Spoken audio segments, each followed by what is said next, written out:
بسم اللہ الرحمن الرحیم۔ السلام علیکم۔ اس ویڈیو میں ہم احیاء العلوم کو آگے کنٹینیو کریں گے۔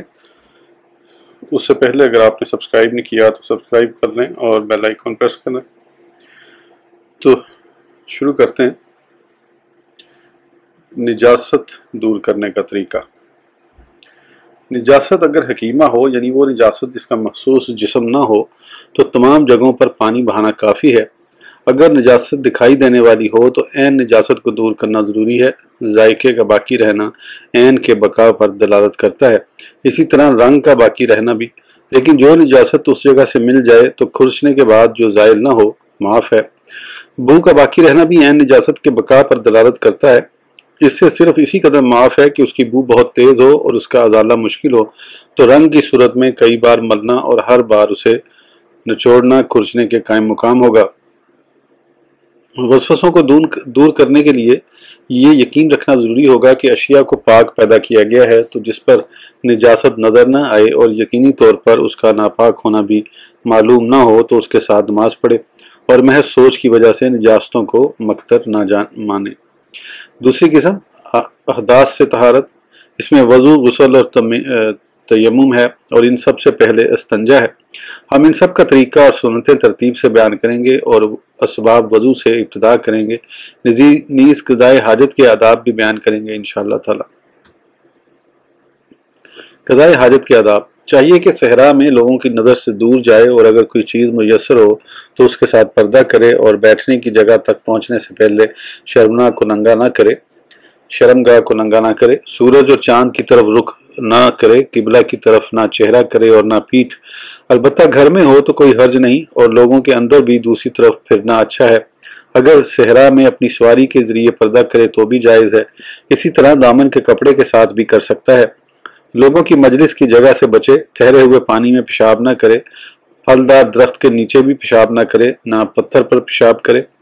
سخت جگہ سے بچے، ہوا کے رخ پر پیشاب نہ کرے تاکہ اس کے چھینٹوں سے بچے۔ بیٹھتے ہوئے بائیں پاؤں پر دباؤ ڈالے۔ اگر پیشاب گاہ کسی عمارت میں ہو تو داخل ہوتے وقت بائیں پاؤں کو پہلے اندر رکھے اور نکلتے وقت پہلے دایاں پاؤں نکالے اور کھڑا ہو کر پیشاب نہ کرے۔ حضرت عائشہ رضی اللہ عنہا سے مروی ہے، فرماتی ہیں جو شخص تم سے بیان کرے کہ سرکار دو عالم صلی اللہ علیہ وسلم کھڑے ہو کر پیشاب فرماتے تھے تو اس کی تصدیق نہ کرو۔ حضرت عمر فاروق رضی اللہ عنہ سے مروی ہے، فرماتے ہیں نبی اکرم صلی اللہ علیہ وسلم نے مجھے کھڑا ہو کر پیشاب کرتے دیکھا تو فرمایا اے عمر کھڑے ہو کر پیشاب نہ کرو، تو اس کے بعد میں نے کبھی بھی کھڑے ہو کر پیشاب نہیں کیا، البتہ ضرورت کے تحت اس کی اجازت ہے۔ حضرت حذیفہ رضی اللہ عنہ سے مروی ہے کہ نبی اکرم صلی اللہ علیہ وسلم نے کھڑے ہو کر پیشاب کیا، پھر میں وضو کے لیے پانی لایا تو آپ نے وضو فرمایا اور موزوں پر مسح کیا اور غسل خانے میں پیشاب نہ کرے۔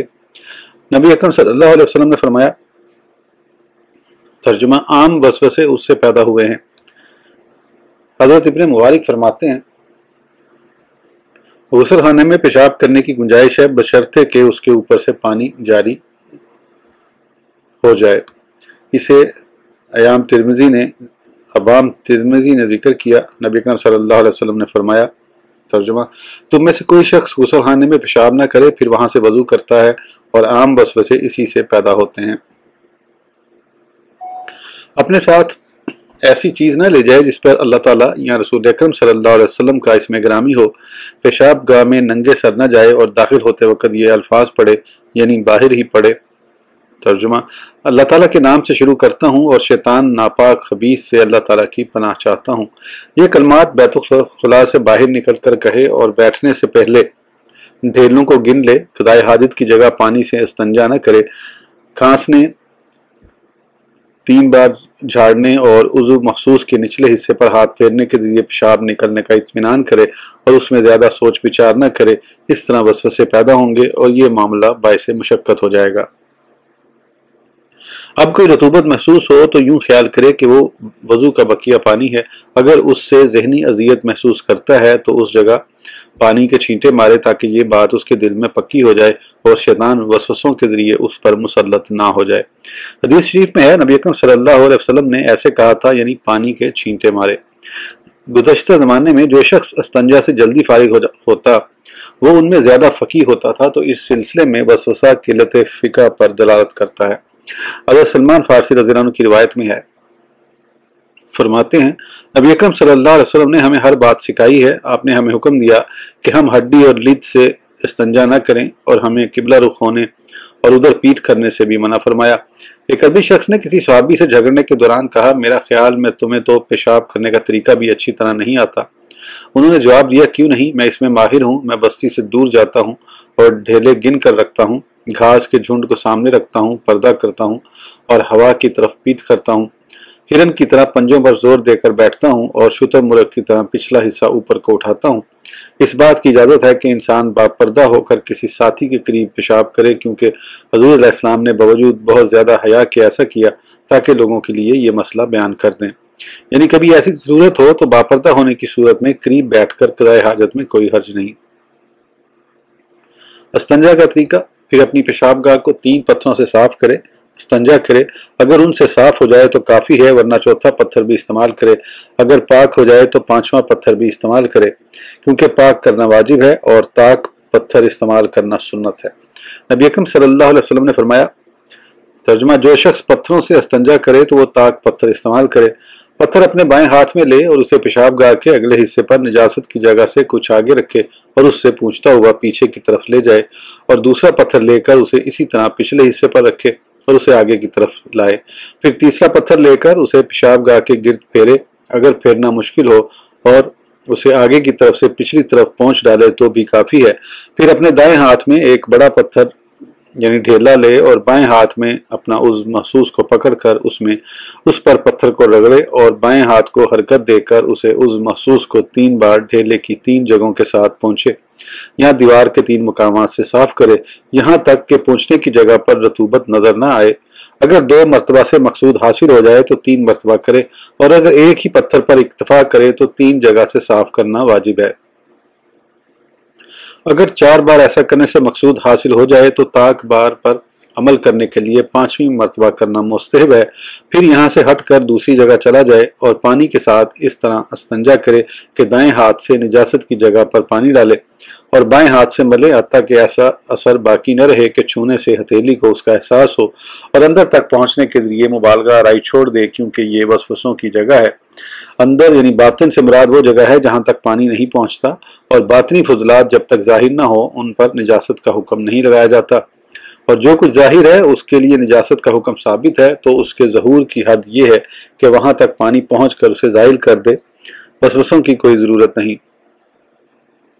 استنجا سے فراغت کے بعد ان الفاظ کے ساتھ دعا مانگے، اللہم تخیر قلبی من النفاق وحسنی فرجی من الفواحش۔ ترجمہ، اے اللہ میرے دل کو منافقت سے پاک کر دے اور میری شرمگاہ کو بے حیائی کے کاموں سے محفوظ فرما۔ پھر اپنے ہاتھ کو زمین یا دیوار پر ملے تاکہ بدبو ظاہر ہو جائے، اگر باقی ہو آج کل صابن استعمال کرنا چاہیے۔ پتھروں اور پانی دونوں سے استنجا کرنا مستحب ہے۔ جب یہ آیت کریمہ نازل ہوتی، وَفِيهِ رِجَالٌ يُحِبُّونَ أَن يَتَطَهَّرُوا وَاللَّهُ يُحِبُّ الْمُطَهِّرِينَ۔ ترجمہ، اور اس مسجد قباء میں کچھ لوگ ہیں جو خوب پاک ہونا چاہتے ہیں، اور اللہ تعالیٰ خوب پاک ہونے والوں کو پسند کرتا ہے۔ تو نبی اکرم صلی اللہ علیہ وسلم نے اہل قباء سے پوچھا، وہ کیا طہارت ہے جس پر اللہ تعالیٰ نے تمہاری تعریف فرمائی ہے؟ انہوں نے عرض کیا، ہم پانی اور پتھر کو جمع کرتے ہیں، یعنی دونوں کو استنجا کے وقت استعمال کرتے ہیں۔ وضو کا طریقہ، جب استنجا سے فارغ ہو جائے تو وضو میں مشغول ہو۔ نبی اکرم صلی اللہ علیہ وسلم کو ہمیشہ اسی طرح دیکھا گیا کہ آپ قضائے حاجت سے فارغ ہو کر وضو فرماتے تھے۔ البتہ تعلیم امت کے لیے کبھی آپ نے اس وقت وضو کو چھوڑ بھی دیا۔ 12,000ویں مسواک سے ابتدا کرے، کیونکہ نبی اکرم صلی اللہ علیہ وسلم نے فرمایا، ترجمہ، بے شک تمہارے منہ قرآن پاک کے راستے ہیں، پس انہیں مسواک کے ساتھ پاک کرو۔ مسواک کرتے وقت نماز میں قرآن پاک کی قرأت اور اللہ تعالیٰ کے ذکر کے لیے منہ کو پاک کرنے کی نیت کرنی چاہیے۔ نبی اکرم صلی اللہ علیہ وسلم نے فرمایا، ترجمہ، مسواک والے وضو کے بعد نماز بغیر مسواک والے نماز 75 درجے افضل ہے۔ اور رسول اکرم صلی اللہ علیہ وسلم کا ارشاد پاک ہے، ترجمہ، اگر میں اپنی امت پر گراں نہ سمجھتا تو انہیں ہر نماز کے وقت مسواک کا حکم دیتا۔ نبی اکرم صلی اللہ علیہ وسلم نے فرمایا، کیا وجہ ہے کہ میں دیکھتا ہوں تم میرے پاس پہلے دانتوں کے ساتھ آتے ہو، مسواک کیا کرو، پیلے دانتوں کے ساتھ آتے ہو، مسواک کیا کرو۔